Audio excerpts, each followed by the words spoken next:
Hey, I'm Alex Radcliffe from Board Game Co, and today I'm reviewing Iliad from Bitewing Games. Iliad is a two-player abstract strategy game designed by Reiner Knizia that plays in roughly 25 to 30 minutes. The basic premise of the game is you're going to start by setting things up. You're going to reach into this bag that's empty because I've already done this. You're going to reach into this bag and pull out a variety of tokens, place them around the board. Well, technically speaking, you're first going to take 5 tokens out, put them off to the side, make sure there are no negative values in those because honestly, if there's negative values, it'll make more sense soon. Making sure there's no negative values in these over here, and then place the rest of the remaining tokens around the edge of the board. These are what the players are competing over as they place tokens down into the board, and I should also place these ones over here, but you're basically trying to compete over these tokens. Why? Well, there are a whole bunch of tokens there. There's going to be 5 different gods, positive values, negative values, and then these 2 rings. The goal of the game, in theory, is to be the player at the end of the game, after the whole board is filled. If you are a player that has all 5 gods, you win the game. Unless the other player also has all 5 gods, in which case it's going to then go to point scoring. So your first criteria is try to make sure you have all 5 gods, that way you can get an instant win in. Unfortunately, your opponent is doing the same, which means most games, at least so far for me, most games are going to result in both players managing to get their gods, because there are 3 of each god tile, at which point it's going to go to point scoring. That's where you're going to add up the points. You're going to add up your positive points from these positive 10-point tiles. You're going to subtract your negative points from all these tiles you are trying not to win, and then you're also going to add up your highest value of each color god you have. For example, there's a 7, 6, and a 2 of the blue god over here, Poseidon, at which point if you have the 2, you get 2 points. If you have the 7 and the 2, you get 7 points then. If you have the 6, you get 6 points. Basically, you add up the highest value you have, not all the values you have. 7 and a 2 is not 9, it's just 7 points. So you kind of don't care about getting the extra god tiles of a color, but you also do because if you can deprive your opponent of all of them, well, that's really good because you might be the only person who's even eligible for winning. That brings us to the rings. The rings, if you can collect both of them, count as a wild god. So even if you fully deprive your opponent of a single color of god tiles, you still want to make sure they don't get both ring tiles because both together gives them a wild god. That's what you're trying to do. How do you do this? Well, you're going to have 2 tiles in front of you at all times. They are not public information. I just have it set up publicly right now. But you're going to have each player is going to have their own private set of 2 tiles. And on your turn, you take a tile, you place it onto the board, and then optionally, you do the ability. So for example, I might place this tile over here, and that's going to allow me to move one of my opponent's tiles as well. So I can place the tile. It's going to count for its row and column when those are complete, and it lets me move my opponent's tile. Now what you're trying to do is when a column or row is complete, you're going to see who has the most numeric value in that column or row. They will choose one of the 2 tiles on either side, again, columns or rows, and your opponent gets the other tile. Obviously in this row, I'm going for the 7 and not the negative 10 points. So you're trying to balance which rows you think you can win based on the board situation, as well as which rows are most important to win based on all the current tile distributions, what you have, what your opponent has, what you think the board state looks like, where you think you can get that leverage, and all of that.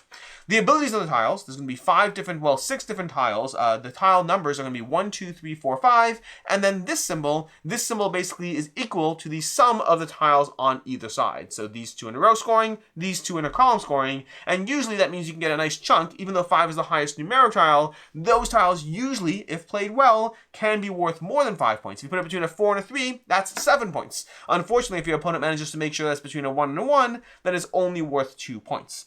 The abilities, the 1-point tile is going to allow you to move one of your opponent's tiles somewhere else. It has to be an open tile, meaning not completely surrounded, but if it is open, you can move it somewhere else on the board, which can be very helpful. If your opponent has a tile, let's say if my opponent has this current board situation where it's next to a 5, maybe I'll place this down specifically in order to move this so that instead of there, it's next to a 1 instead.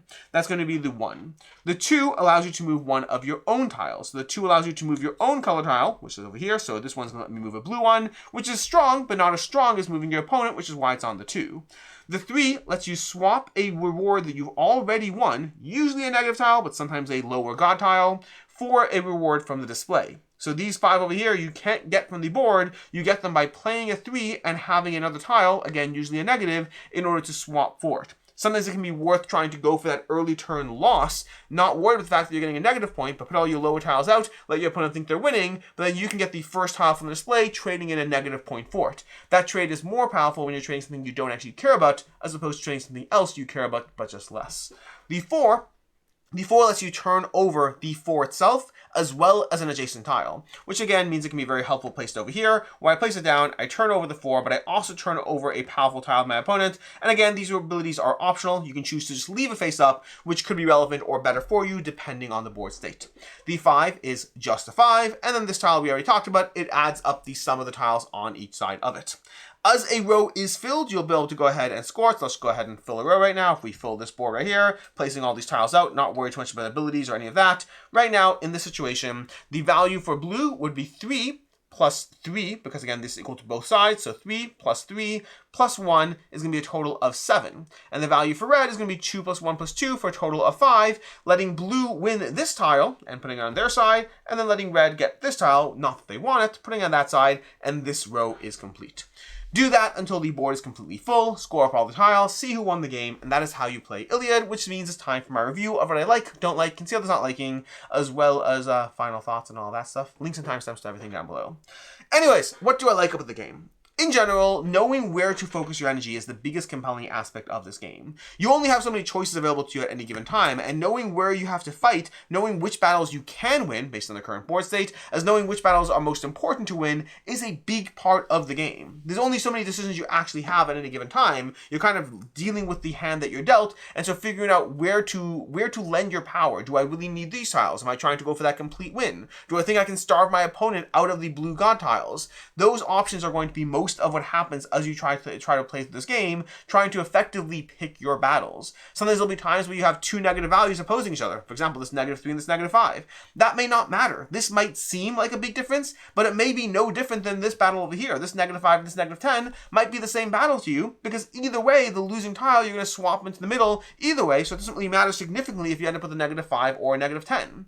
If you're trying to go for those positive values, depending on this 10 versus this 6, depending on what the current board state is and which players have which gods, sometimes the 10 is worth more, sometimes the 6 is worth more, and gambling on how you think the game is going to play out as well can give you a lot of control. Because even though the board state may not be totally established, neither player might fully have all the gods, making those decisions as far as, I think I'm going to go for the points because I think I can get all the gods, trying to pick your battles, not just picking your battles, but trying to pick them in advance, so to speak, can give you a leg up if you are correctly able to call which way the thing is going, which way the game is going. The different win conditions provides a lot of tension to the game, in addition to the random distribution of tiles, and then the abilities all give you nice ways to mess with the board game state.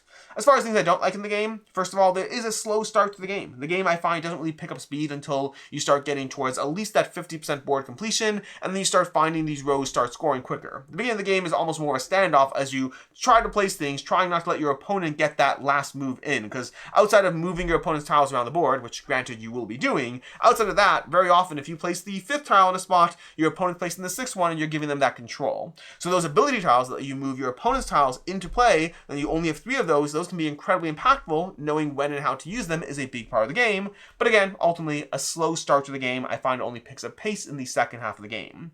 Secondly, and more important for me, constantly mathing out the rows, especially with these, which are not obviously immediately obvious, I found that to be a pain, because you're not just dealing with one row, which you can deal with. And once you get to that second half of the game, at any given point, there are a bunch of rows in contention, rows and columns that at any point will score. And constantly trying to math it all up and counting it all up, I just found to be a tedious part of the game experience, but a very, very necessary one if you are trying to play it strategically. That to me was the biggest element that took a lot away from the overall game experience. As far as what I can see others not liking, luck of the draw is going to be the most likely complaint. At the end of the day, you are dealing with 2 tiles at any given point. That's not a lot of options or flexibility, and you're trying to figure out, well, if you get these 2 2s over here, you have no options or flexibility. And given the nature of the game, at any given point, there will be a point where you almost certainly have 2 tiles of the same kind in your hand, and even if you have 2 different tiles, that's still not a ton of options. If I have like a 5 and a 4, and I really need to play a lower point value right now, you're just kind of dealing with the hand you got dealt, and so in addition to having a low decision space, that really lowered it to an even lower decision space overall. As far as final thoughts on Iliad, the overall concept of what this game is doing, that abstract nature, the Greek theme, the beautiful art, all of that kind of is something I think I would like. And I don't mind the game. The game itself is a fun game as you try to place things out and try to get one over on your opponent. There's a lot of 2-player strategy games out there, and the pure strategy aspect of this, it works. But the problem is it works. It's not amazing, it's not incredible, and then the math aspect of the game held it back a lot for me. You're combining a pretty decent two-player strategy game combined with a lot of constantly trying to add everything up and see where things are at, and that's not just factoring in the board state, but also the tiles you have. Knowing where you have to push for things, at times you have to be like, well, if we go this way, you'll win, so I have to push for this. There's just a lot of number counting for a game that is good, but not necessarily great, and that held it back for me a lot. I'm coming in at a 3 out of 5. I had fun with it, but again, good game, things in the way, it's a 3 out of 5 for me. As far as other game recommendations, definitely check out Caesar Seize the Rome in 20 Minutes if you're looking for a two-player abstract strategy game with a similar time period. I say similar, but I'm just thinking like medieval-ish time period. I don't even know if you count this as medieval. Caesar. Check out Caesar Seize Rome in 20 Minutes if you want to check out a two-player strategy game that I thought was a lot more tense back and forth with some degree of math, but a lot less so going on. And then if you want another very thinky two-player get in the way of each other game, check out Targi for an excellent competitive worker placement experience. In any case, then until next time, I'm Alex Radcliffe from Board Game Co. I hope you found this helpful, and as always, I hope you have a good one.